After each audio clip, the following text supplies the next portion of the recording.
Hello viewers, कैसे हैं आप सभी। आप सभी के लिए मैं आज लेकर आई हूँ अपना लिविंग रूम टूर। तो आइए वीडियो को स्टार्ट करते हैं। आपको सबसे पहले दिख रहा होगा स्क्रीन पे कारपेट, जिसको मैंने बंजारा मार्केट से खरीदा है।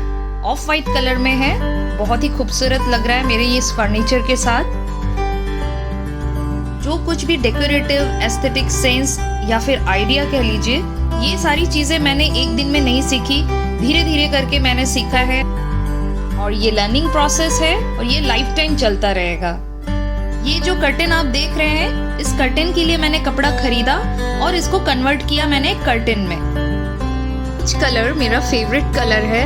आपको पूरे लिविंग रूम टूर में कहीं ना कहीं ये कलर आपको दिखने को मिलेगा। डेकोरेटिव ऑर्नामेंट्स खरीदते वक्त कुछ चीजों को जरूर से अपने दिमाग में रखना चाहिए कि एक पैटर्न को फॉलो करते रहे। जैसे कि मैंने एक पैटर्न फॉलो किया है, वुडन, गोल्डन, वाइट, पीच, कुछ ऐसे कलर्स ही मेरे घर के में आसपास आपको दिखने को मिल जाएगा।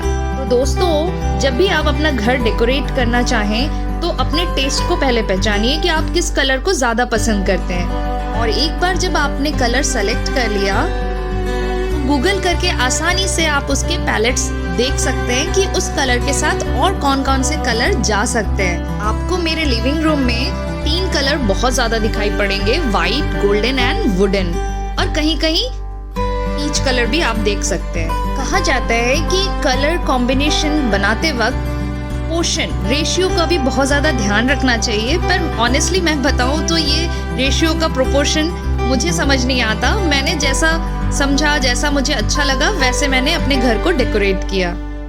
लाइट कलर, पेस्टल कलर ये आंखों को बहुत ज्यादा रिलैक्स करती हैं। एक और ऑर्नामेंट आपको ये लैम्प दिख रहा होगा, हैंगिंग लैम्प, ये गोल्डन कलर का है, मेटालिक है।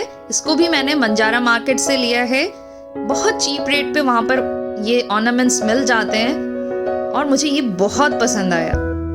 इंटीरियर डिजाइनिंग के बहुत सारे स्टाइल हैं, मिनिमलिस्टिक, जापानी, ग्लैम, बोहो, एटसेट्रा एटसेट्रा। पर मेरा मानना है कि अगर हम एक ही पैटर्न को फॉलो करेंगे तो कहीं ना कहीं हम अपनी क्रिएटिविटी के साथ कॉम्प्रोमाइज करेंगे। मैं तो आपसे यही कहूंगी कि आप अपनी क्रिएटिविटी को ज्यादा इंपॉर्टेंस दें। क्या पता आपका ये स्टाइल कल को एक नया पैटर्न को डेवलप कर दे। डेकोरेशन करते वक्त लर्निंग बाय डूइंग प्रोसेस को ज्यादा इंपॉर्टेंस दीजिए। आप करते करते सीखेंगे और एक समय ऐसा आ जाएगा कि आप बहुत ही बेहतरीन कर पाएंगे किसी भी काम को। सबसे बड़ा इंस्पिरेशन नेचर होता है। नेचर में कोई भी चीज आप नहीं देखेंगे जो कि इवन हो, ऑड में ही सारी चीजें दिखाई पड़ती हैं।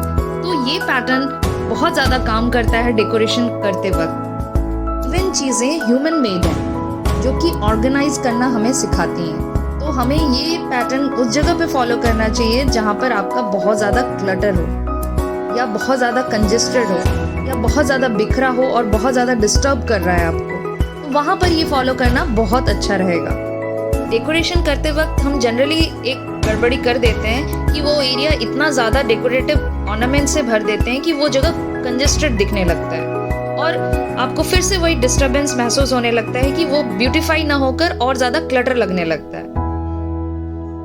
ये वुडन रैक मैंने रिसेंटली लिया है अपने घर में एक कॉर्नर बनाने के लिए, जो कि ग्रीन कॉर्नर हो, और वो काफ़ी अच्छा लग रहा है। आप देखिए, जैसा कि मैंने पहले ही कहा है, नेचर सबसे बड़ा इंस्पिरेशन है। नेचर में हाइट को देखिए, अगर आप किसी जंगल में अगर घूम रहे हैं तो आपको कभी भी किसी चीज़ में सिमेट्रिक चीज़ें दिखाई नहीं पड़ेगी। किसी प्लांट की हाइट कम होगी, किसी प्लांट की हाइट ज़्यादा होगी।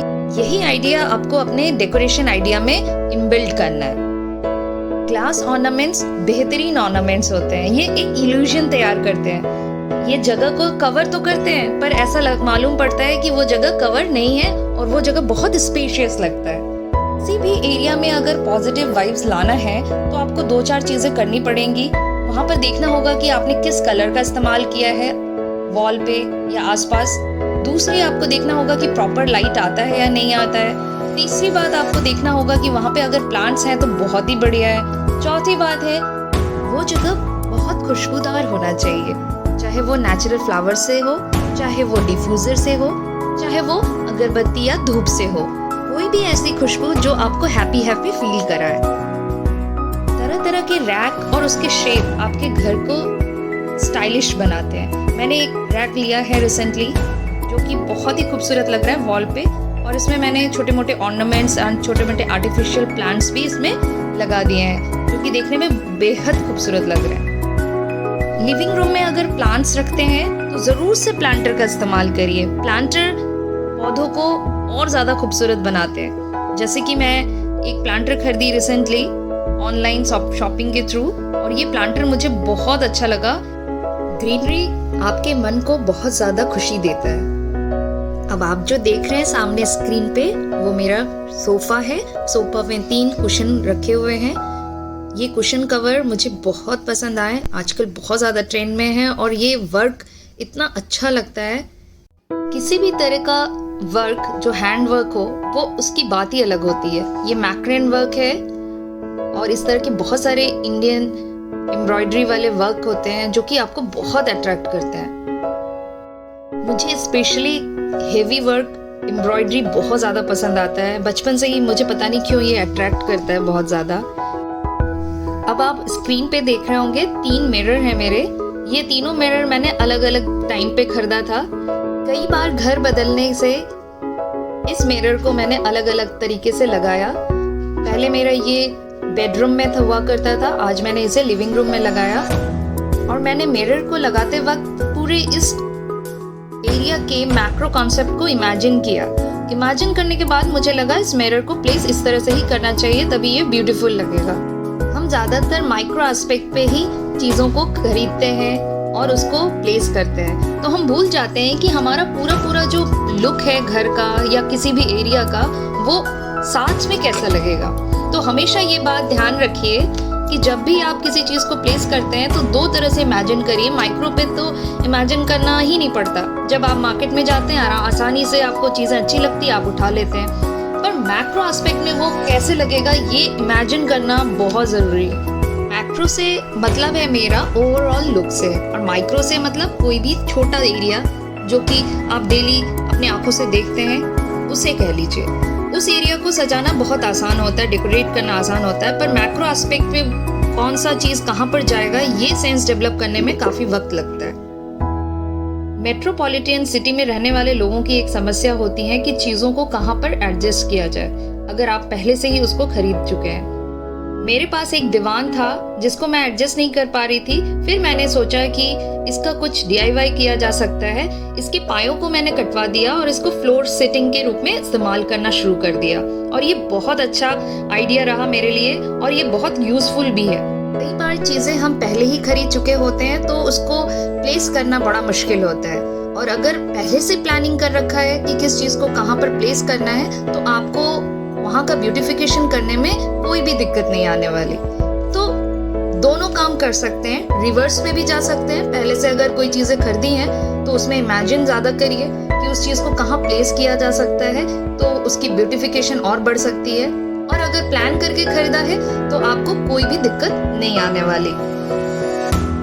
ज़्यादातर चीज़ें मैंने लर्निंग बाय डूइंग प्रोसेस से ही सीखा है। मैं कोई इंटीरियर डिज़ाइनर नहीं हूँ, बट जो भी सेंस मैंने डेवलप किया है, आई थिंक उसमें बहुत ज़्यादा इम्प्रूवमेंट की भी ज़रूरत होगी, और डे बाय डे मेरा ये इम्प्रूवमेंट आपको नज़र भी आएगा। तो ये चीज़ें एक दिन में सीखने की नहीं है, ये आप रोज़ थोड़ा थोड़ा करके सीखते हैं और नए नए आइडियाज़ आपके पास आ जाते हैं और उसको आप इम्प्लीमेंट कर लेते हैं। हमेशा कोशिश करती हूँ कि मैं कॉपी कैट ना बनूँ। मतलब अगर आप इंस्पायर हो रहे हैं किसी चीज़ से, आप बहुत सारी सोशल मीडिया को फॉलो करते हैं और कई चीज़ों से इंस्पायर होते हैं और कुछ नया इनोवेशन कर लेते हैं, वो अच्छी बात है, वो लर्निंग बाय डूइंग प्रोसेस है, इंस्पिरेशन है। पर अगर हम किसी आइडिया को पूरा कॉपी पेस्ट करेंगे तो वो आपको डिमोरलाइज करेगा, कहीं ना कहीं आपको मन में खुशी नहीं लाएगा। तो कोई भी काम करते वक्त ये बात ज़रूर ध्यान रखें, ऑनेस्टली किसी काम को करें, कॉपी पेस्ट से बचें और ब्यूटिफिकेशन में मन लगाकर, दिल लगाकर करेंगे तो हम बेहतरीन और यूनिक हो जाएगा। को पहले ही बताया है, हाइट बहुत ज़्यादा मैटर करता है। आप देखिए यहाँ पर इवन हाइट नहीं है किसी भी चीज़ का। टीवी यूनिट है, जैसे कि आप सामने देख रहे हैं। 2 शिप हैं, क्यूट स्टोरेज बॉक्स की तरह इस्तेमाल भी हो जाते हैं। ये आगे आपको एक सेटअप बॉक्स दिख रहा होगा जिसको मैंने एक कॉपर के प्लेट में रखा है। दूसरा एक ट्रे है जिसमें बुद्धा जी और कुछ ऑर्नामेंट्स मैंने रखे हैं डेकोर पीस के तौर पर, और उसके ऊपर एक रैक है जिसको मैंने DIY के थ्रू बनाया है। और कुछ ऑर्नामेंट्स यहाँ पर भी रखे हैं। एक और ज़रूरी बात जो आपसे कहनी है कि किसी भी आइडिया को लेते वक्त ब्लाइंडली मुझे फॉलो मत करिएगा प्लीज़। हर एक का आइडियोलॉजी अलग होता है, अपना सेंस ऑफ ह्यूमर अलग होता है, अपनी क्रिएटिविटी लेवल अलग होती है। आपको अगर मेरे आइडियाज़ पसंद है तो उसे ज़रूर इम्प्लीमेंट करिए, अगर इससे भी बेहतर कुछ आइडिया है तो उसको भी इम्प्लीमेंट करिए। भी सोशल ह्यूमन बीइंग है और हमें सोशल होना अच्छा लगता है, इसलिए लोगों से सीखना सिखाना ये काम तो चलता रहेगा लाइफ टाइम। स्क्रीन पे गोल्डन एंड कॉपर में एक स्टूल दिख रहा होगा, ये मेरे दिल के बहुत करीब है और इसको मैं जहाँ पर भी प्लेस करती हूँ वो एरिया अपने आप इनहैंस हो जाता है, बहुत ज़्यादा ब्यूटीफुल हो जाता है। और इसको मैंने बंजारा मार्केट से लिया था, मुझे उसका प्राइस तो याद नहीं है पर बहुत रिजनेबल रेट पे मैंने इसको लिया है। मेरा घर और ये जो लिविंग एरिया है इसके कुछ चैलेंजेस भी थे। चैलेंजेस जितने कॉम्प्लिकेटेड होते हैं उतना ही अच्छा होता है उस एरिया को इम्प्रूव करना, बाद में वही सबसे अच्छा रिजल्ट देता है, क्योंकि उस एरिया को लेकर हम बहुत ज़्यादा होमवर्क करते हैं, बहुत ज़्यादा एफर्ट करते हैं और आखिरकार हम ऐसे जगह पर और इतना अच्छी चीज़ें इम्प्लीमेंट कर लेते हैं कि वो जगह बहुत सुंदर दिखने लगता है। चैलेंजेस की बात करूँ तो आपको मेरा फर्श दिख गया होगा, मोज़ाइक क्या है, कोई मॉडर्न तरीका नहीं अपनाया गया है जिससे रिफ्लेक्शन अच्छा नहीं आता। अगर लाइट कलर होता तो रिफ्लेक्शन हर एक चीज़ पर बहुत अच्छा पड़ता है।